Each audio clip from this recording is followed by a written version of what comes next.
Pemirsa, DPR RI menampung aspirasi Majelis Ulama Indonesia untuk membentuk rancangan undang-undang pidana tentang lesbian, gay, biseksual, dan transgender atau LGBT. Sementara itu, wacana pemberantasan LGBT menuai beragam tanggapan dari masyarakat.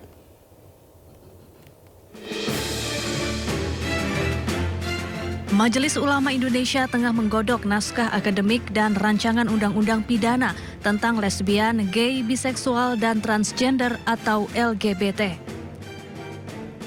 Wakil Ketua Umum MUI Kholil Nafis menegaskan langkah hukum ini diambil karena imbauan moral dinilai sudah tidak mempan membendung fenomena penyimpangan seksual di Indonesia. MUI menyatakan perang terhadap pelaku maupun kampanye LGBT. Adapun rancangan undang-undang pidana untuk memberantas perilaku LGBT di Indonesia mendulang beragam tanggapan dari masyarakat. Tanggapan saya sih bagus sih buat kampanye seperti itu karena kita harus gimana ya, harus menormalisasikan jati diri laki-laki gitu kan, jangan jadi kayak boti gitu. Tapi dengan kampanye yang dilakukan juga caranya?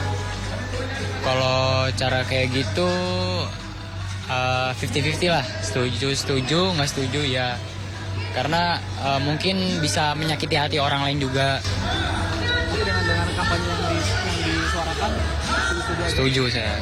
Jadi bisa masyarakat bisa mengetahui apa dampak dari bot ini juga dan menjadi integritas kita untuk mengenalkan sebenarnya gender kita itu apa sih.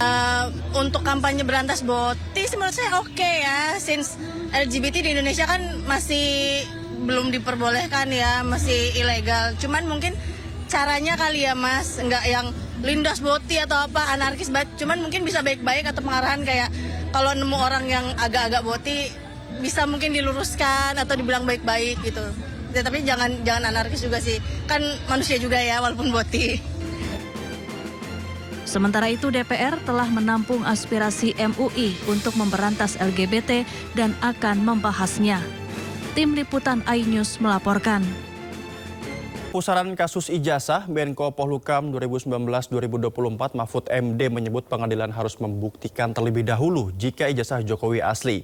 Jika tidak, maka baik kubu Roy CS dan kubu Jokowi tidak akan memperoleh keadilan.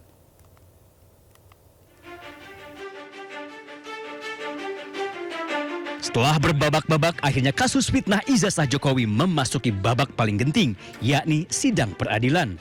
Tifauziah Tiasuma duduk di balik meja hijau sebagai terdakwa. Kepada hakim, Dr. Tifa berkata, untuk mencari keadilan, ia memilih melanjutkan sidang dibanding berdamai dengan Jokowi. Izin Yang Mulia, pertama saya tidak akan melakukan restoratif justice. Iya. Kedua, saya akan melakukan perlawanan. Siap. Ketiga, saya tidak akan menerima plea bargain. Iya. Menko Polhukam 2019-2024 Mahfud MD turut menyoroti kasus ijazah palsu dan jalannya persidangan.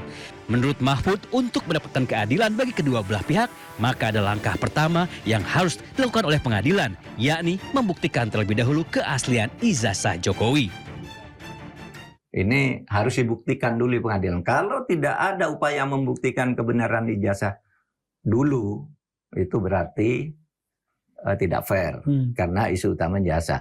Kalau tidak ada usaha itu tidak boleh masuk ke pasal 35 dan pasal 30 Undang-Undang ITE. Ini benar ya ijazah Jokowi diragukan. Karena kalau begitu, karena diragukan, berarti ini tidak memfitnah.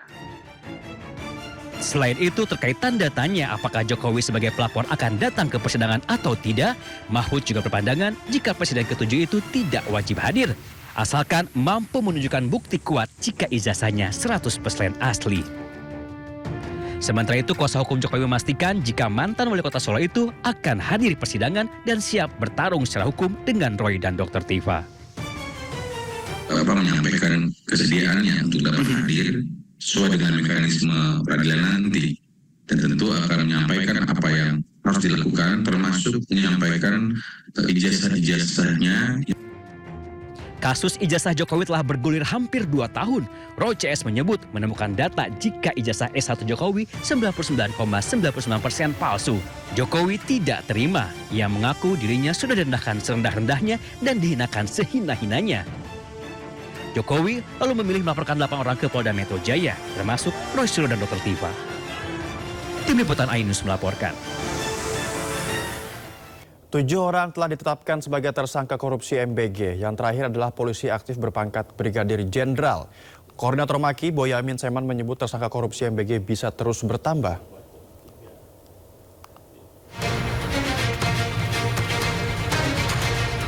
Bak kotak Pandora yang terbuka, tersangka korupsi MBG bertambah lagi. Kejaksaan Agung kali ini menetapkan Lalu Muhammad Iwan sebagai tersangka ke-7 dalam pusaran korupsi MBG.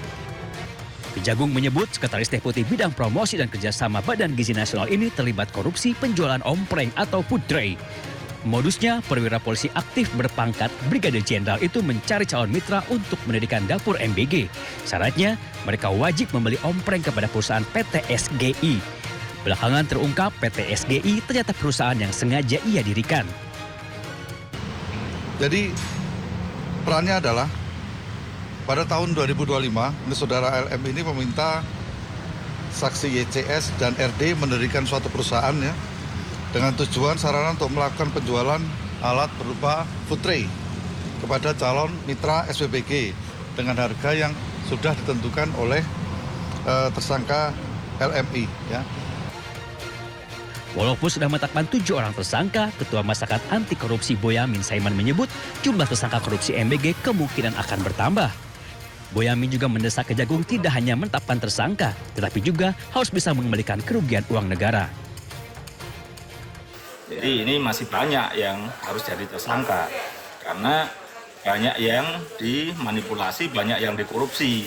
Mulai dari titik dapur, pengadaan motor listrik, ompreng, mungkin CCTV, mungkin diduga juga terkait dengan pengadaan pakaian, pengadaan tablet segala macam. Itu sudah seharusnya Kejaksaan Agung menyasar semua yang terlibat dalam korupsi MBG dan BGN. Karena apapun ya, untuk pertama tujuan utamanya adalah pengembalian kerugian negara. Karena kalau tidak disasar nanti pengembalian kerugian negara akan minim. Penetapan Lalu Muhammad Iwan menambah jumlah petinggi Badan Gizi Nasional yang menjadi tersangka pencuri uang MBG.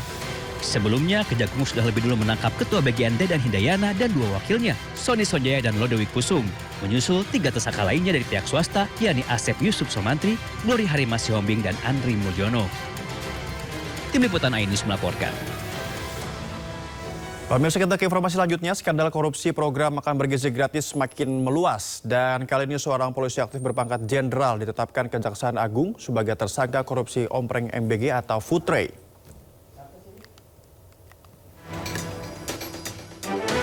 Makan bergizi gratis yang seharusnya menyehatkan anak bangsa justru membuat kenyang para koruptor. Kejaksaan Agung resmi menetapkan 1 lagi tersangka kasus dugaan tata kelola program MBG. Tersangka tersebut adalah seorang anggota polisi aktif berpangkat Brigjen Polisi inisial LMI. Perwira tinggi itu kini menjabat sebagai Sekretaris Deputi Bidang Promosi dan Kerjasama BGN. Tersangka diduga mengatur pengadaan ompreng atau tempat makan MBG hingga mengambil keuntungan dari tiap transaksinya. Dan pada yang bersangkutan telah dilakukan penahanan di Rutan Jasa Negeri, Rutan Salimba Jasa Negeri, Jakarta Selatan selama 20 hari ke depan. Dengan penetapan ini, jumlah tersangka dalam perkara program makan bergizi gratis bertambah menjadi 7 orang. Hasil penyidikan lanjutan menemukan bahwa dugaan praktik korupsi tak hanya terjadi pada proyek besar MBG, tetapi juga menyentuh perlengkapan dasar untuk membagikan makanan pada masyarakat. Tim Liputan iNews melaporkan.